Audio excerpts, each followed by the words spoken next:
तो दोस्तों यह है आपका क्वेश्चन नंबर 5 एक्सरसाइज 1.1 का।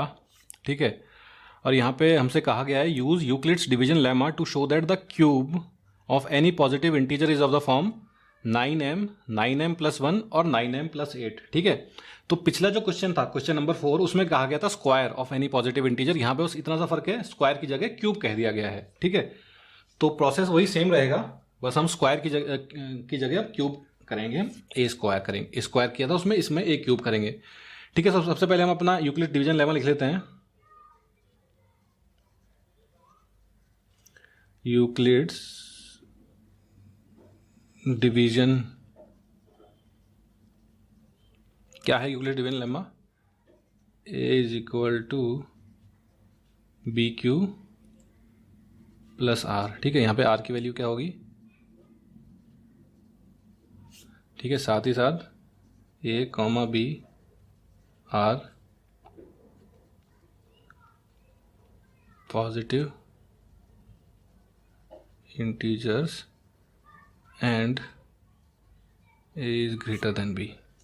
साथ ही साथ Q comma R are also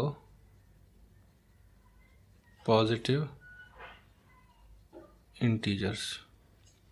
ठीक है जी, बात आपको क्लियर है? A is equal to b q plus r. अब देखिए यहाँ पे 9 है तो क्यूब की बात हो रही है, तो 3 का अगर क्यूब किया जाए, वैसे तो 27 होता है लेकिन 3 के फैक्टर्स में ही आता है। तो अगर हम कह दें कि b इज इक्वल टू 3 तो हम शायद कुछ आसपास पहुंच सकें। ठीक है, तो उसके लिए हम कहते हैं कि let b is equal to 3। अब देखिए b की वैल्यू 3 होती है, a क्या बन जाएगा? This implies a is equal to 3q plus आर। साथ साथ r की वैल्यू में क्या फर्क आएगा? अब देखिए वही जैसे हमने पिछले क्वेश्चन में देखा था,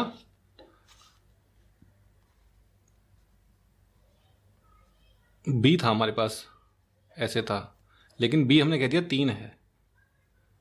तो अब r जो है, r की वैल्यू 0 से 3 के बीच में है। तो 0 और r एक इंटीजर है, तो 0 से 3 के बीच में कौन से इंटीजर आते हैं? 0 1 2 3। अब देखिए r is greater than equal to 0 है, तो इक्वल टू 0 तो आ ही रहा है, तो r 0 तो हो जाएगा, दूसरा 1 हो जाएगा, 2 हो जाएगा, 3 होगा क्या? देखिए यहाँ पे इक्वल टू का साइन नहीं है, सिर्फ लेस देन है, तो 3 नहीं होगा। तो r की वैल्यू हो जाएगी 0 1 2। ठीक है, 10 r इज इक्वल टू 0 1 2। ठीक है, अब हम इन r की जो 3 वैल्यूज आई हमारे पास 0 1 2, इनके लिए a की क्या क्या वैल्यूज होंगी वो देखेंगे, और फिर a का क्यूब करके देखेंगे, क्योंकि खाली a से काम नहीं चलेगा। हमें बोला गया है cube of any positive integer, तो हमें a का क्यूब करना पड़ेगा। तो हम सबसे पहले कहेंगे for r is equal to 0 a is equal to 3q plus 0, क्योंकि देखिए 3q प्लस r है, लेकिन r तो 0 हो गया, तो 3q रह जाएगा बस ये। तो a से काम नहीं चलेगा, हमें a क्यूब निकालना पड़ेगा। This implies a cube is equal to 3q का होल क्यूब। ठीक है, अब इसको मैं ऐसा भी लिख सकता हूं, 3q का मतलब क्या हो गया? 3 into 3 into 3, 3 into 3 into 3 into cube. ठीक है, अब आप इसको ऐसे लिख सकते हैं, देखिए ये 3 इंटू 3 क्या बन गया? 9 इंटू, और इस 3 क्यूब को रहने दीजिए, 3 क्यूब। ठीक है, तो ये हो गया 9 इंटू 3 क्यूब। अब हम कहते हैं कि हम कह देंगे कि a cube is equal to 9m, where m is some integer such that m की क्या वैल्यू हो जाएगी? m इज इक्वल टू ये 3q। ठीक है, तो ये हमारा आ गया a is equal to 9m3। किसके लिए आया? इसको हम लिख देते हैं for r is equal to 0।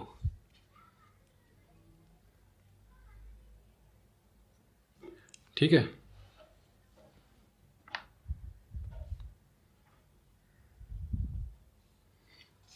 यहाँ तक बात हो गई है। अब आगे चलते हैं। तो ये बात हो गई थी r इज इक्वल टू 0 के लिए। अब हम बात करेंगे r इज इक्वल टू 1 के लिए। तो हम कहेंगे for r is equal to 1। अब r की वैल्यू 1 है तो a की वैल्यू क्या हो जाएगी, a is equal to 3 plus 1। ठीक है, और a क्यूब क्या हो जाएगा, 3 प्लस 1 का होल क्यूब। अब देखिए 3 प्लस 1 का होल क्यूब हुआ तो हमारे को आइडेंटिटी लगानी पड़ेगी। ये हुआ हमारे पास 3 प्लस 1 का होल क्यूब। अब ये देखिए क्या बन गया, ये a प्लस बी का होल क्यूब। इसके आपने आइडेंटिटी पिछली क्लास में पढ़ी हुई, क्या थी वो था a cube plus b cube plus 3ab bracket में a प्लस बी। ठीक है, तो a यहाँ हमारे पास क्या हो गया, a is equal to 3q, b क्या हो गया, b है 1, तो हमारे पास 3q प्लस 1 का होल क्यूब क्या हो जाएगा, a क्यूब मतलब इसका क्यूब, 3 का क्यूब क्या होता है, 3 3 9, 9 3 27। ठीक है, तो ये हो जाएगा 27q cube plus b cube, b क्या है 1 है तो 1 का क्यूब 1 ही रहेगा, प्लस 3ab। ठीक है, अब देखिए 3 इंटू a क्या है 3q, इंटू बी क्या है 1, इंटू ए प्लस बी मतलब 3q प्लस 1। इसको आगे करते हैं solve. 27q cube plus 3 3 9q into 3q plus 1 plus 1।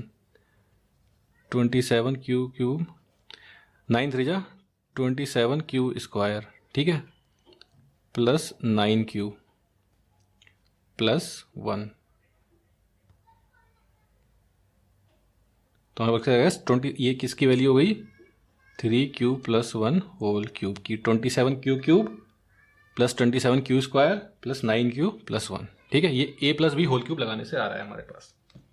अब इसको हम यहाँ लिख लेते हैं, कितनी आई है वैल्यू हमारे पास,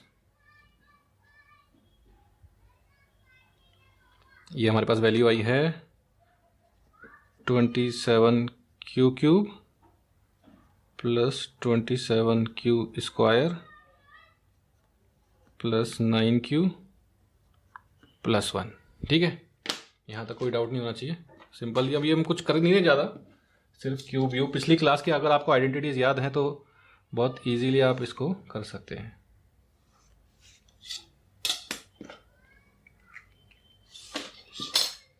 चलिए आगे बढ़ते हैं। तो यहाँ तक तो हम पहुँच गए, मतलब कि यहाँ पे इसको दोबारा लिख लेते हैं। a क्यूब कितना हो गया था हमारे पास, 27q cube plus 27q square plus 9q plus 1। ठीक है, अब देखिए इसमें से अगर हम 9 कॉमन ले लें, 27 यहाँ पे है, 27 यहाँ पे और 29 यहाँ पे, और 27 9 का एक फैक्टर होता है। तो अगर हम 9 कॉमन ले लें तो हमारे पास क्या बचेगा, a cube is equal to 9 3 27 होते हैं, तो 3q cube plus 3q square plus q plus 1। अब ये देखिए पूरी जो टर्म है ये एक इंटीजर होगा, क्योंकि q इंटीजर है तो उसका क्यूब भी इंटीजर होगा, q इंटीजर है उसका स्क्वायर भी इंटीजर होगा, q इंटीजर है और इन सबको ऐड किया जा रहा है। तो इंटीजर्स को जब ऐड करते हैं तो वो सब इंटीजर बनते हैं। तो इसको हम कह सकते हैं a cube is equal to 9m plus 1, where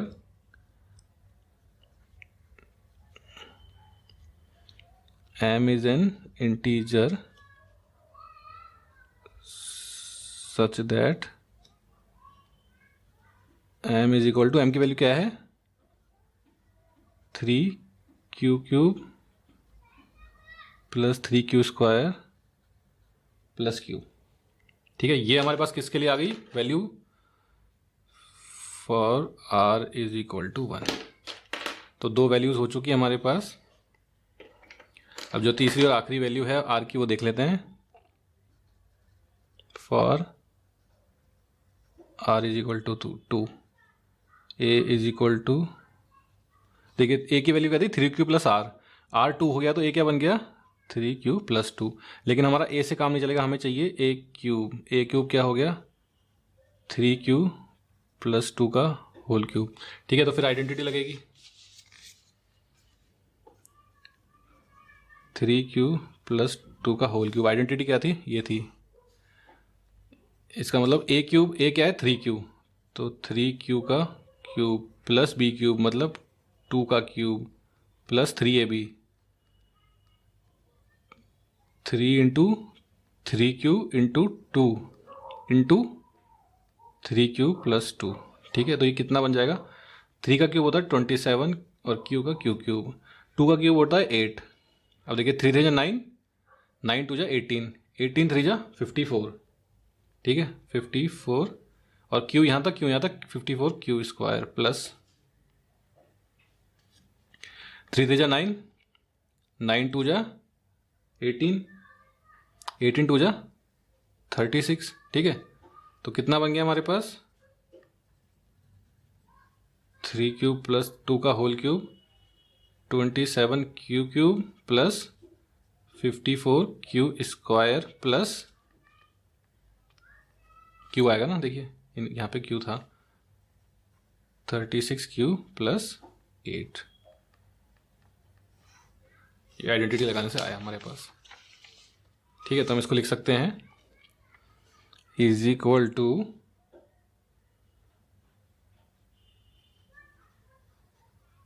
27 q cube plus 54 q square plus 36 q plus 8।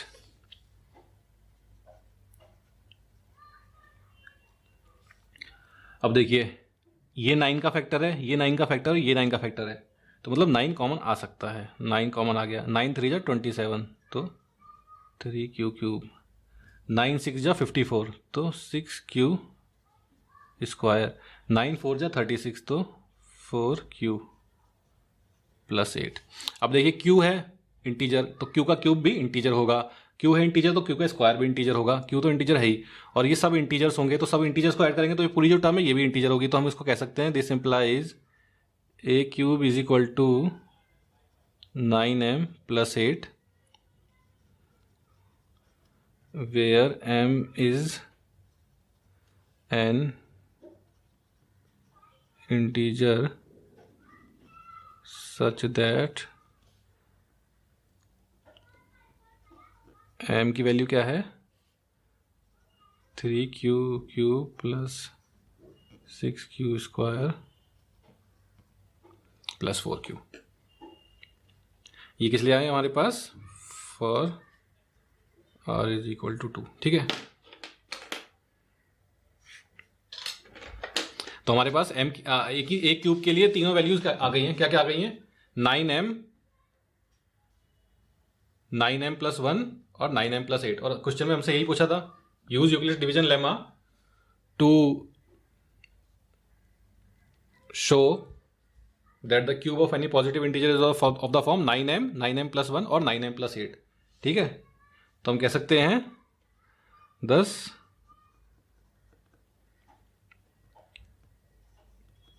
Cube of